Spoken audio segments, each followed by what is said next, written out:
ഒരുവിധം ചൂടോടുകൂടെ നമ്മൾ ഈ എണ്ണ പറ്റി വെച്ചിരിക്കുന്ന പാത്രത്തിലേക്ക് ഒഴിച്ചു കൊടുക്കും.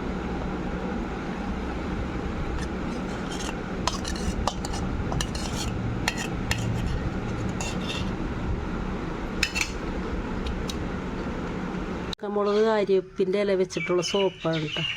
സോപ്പ് ഉണ്ടാക്കാൻ വേണ്ടി ഞാൻ പിയേഴ്സ് സോപ്പാണ് ഒരെണ്ണം വാങ്ങിയേക്കണത്. അത് ഗ്ലിസറിനുള്ള സോപ്പ്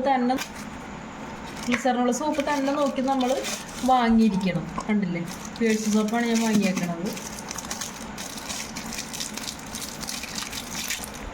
ഇത് ഞാനിത് പുതിയത് പൊട്ടിച്ചെടുത്തിട്ട് ഞാൻ ചെറിയ കഷ്ണങ്ങളാക്കാൻ പോവുള്ളൂ.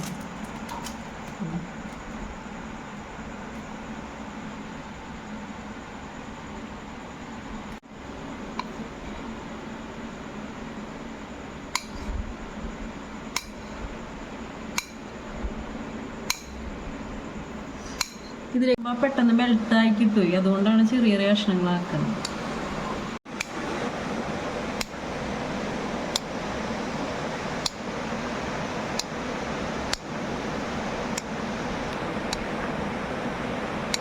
ഒരു പാത്രത്തിൽ വെള്ളം വെച്ചിട്ട് നന്നായിട്ട് തിളച്ച് കഴിയുമ്പോഴേക്കും നമ്മൾ ഈ കഷ്ണങ്ങളാക്കിയ സോപ്പ് നമ്മൾ ഈ ചൂടായ വെള്ളത്തിലേക്ക് ഇങ്ങനെ വെച്ച് കൊടുക്കുക. വെള്ളം നന്നായിട്ട് ചൂടായിട്ടുണ്ട്. ഇപ്പം അത്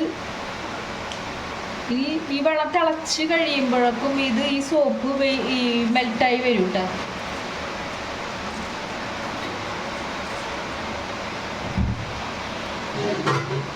അതിലിപ്പോൾ തന്നെ മെൽറ്റായി തുടങ്ങിയിട്ടുണ്ട്.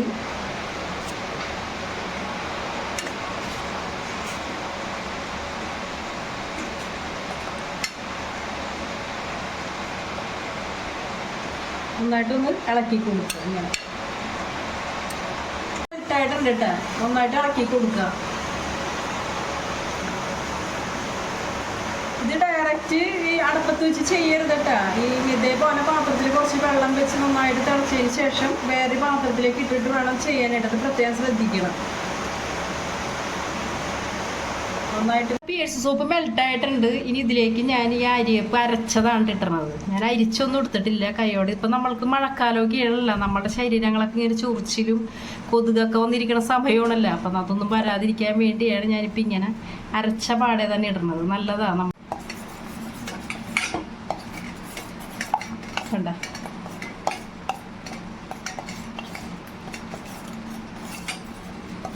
നല്ല ആയുർവേദ സോപ്പാണ്. നമ്മൾ ഈ കടകളിൽ നിന്നൊക്കെ വാങ്ങി ഉപയോഗിക്കണേക്കാളും നല്ലത് നമുക്ക് സ്വയം നമ്മുടെ പിള്ളേർക്കൊക്കെ ഇങ്ങനെ ഉണ്ടാക്കി ഉപയോഗിക്കണത് ഏറ്റവും നല്ലതാണ്. ചൊറിച്ചിലൊക്കെ ഉള്ള പിള്ളേർ ഒക്കെ ആണെങ്കിലൊക്കെ ഏറ്റവും നല്ലതാണ് നമ്മളിങ്ങനെ ഈ സോപ്പ് ഉണ്ടാക്കണത്.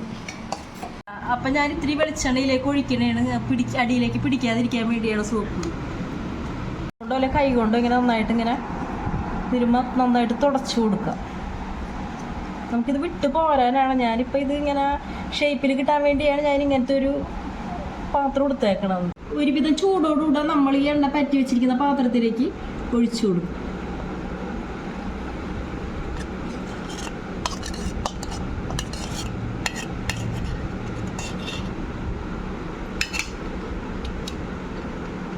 ആവാൻ വേണ്ടി 7-8 മണിക്കൂർ വെയിറ്റ് ചെയ്യണം കേട്ടോ. എന്നാലും ഇത് നന്നായിട്ട് സെറ്റായിട്ട് വരുള്ളൂ. ചിലത് പെട്ടെന്നാവും, ചിലത് 7-8 മണിക്കൂർ. അരിവേപ്പ് കൊണ്ടുള്ള സോപ്പ് ഇവിടെ റെഡി ആയിട്ടുണ്ട്. നല്ല ഭംഗിയിലേക്കാണ്, നല്ല ഷേപ്പിലൊക്കെ വന്നിട്ടുണ്ട്. ഇപ്പം നല്ല ഞാനിപ്പോൾ ഒരു എക്സാമ്പിളായിട്ട് ഒരെണ്ണം മാത്രം ചെയ്തുള്ളൂ. ഒരുപാട് ചെയ്യുക, പക്ഷെ ഞാനിപ്പോൾ ഒരെണ്ണം ചെയ്തിട്ടുള്ളൂ. അത് ഈ വീഡിയോ ഇടാൻ വേണ്ടി ചെയ്തതാണ്. നിങ്ങൾക്കും ട്രൈ ചെയ്ത് നോക്കാം. അപ്പോൾ നമുക്ക് ചൊറിച്ചിലിനൊക്കെ നല്ലത്. ഇപ്പോൾ മഴക്കാലമൊക്കെ അല്ലേ, നമ്മളുടെ ശരീരത്തിനൊക്കെ നല്ലൊരു വീട്ടിൽ നല്ല ഔഷധ ഗുണമുള്ളതാണ് അരിവേപ്പ് എന്നുള്ളത് എല്ലാവർക്കും അറിയാമല്ല. സോപ്പ് ഞാനിപ്പോൾ ഞങ്ങൾക്ക് കാണിച്ചു തരാം കേട്ടോ, പതപ്പിച്ച് കാണിച്ചു തരാം. നല്ലൊരു ഇതാണ് കേട്ടോ.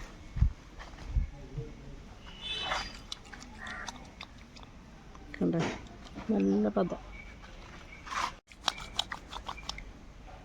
കണ്ടോ.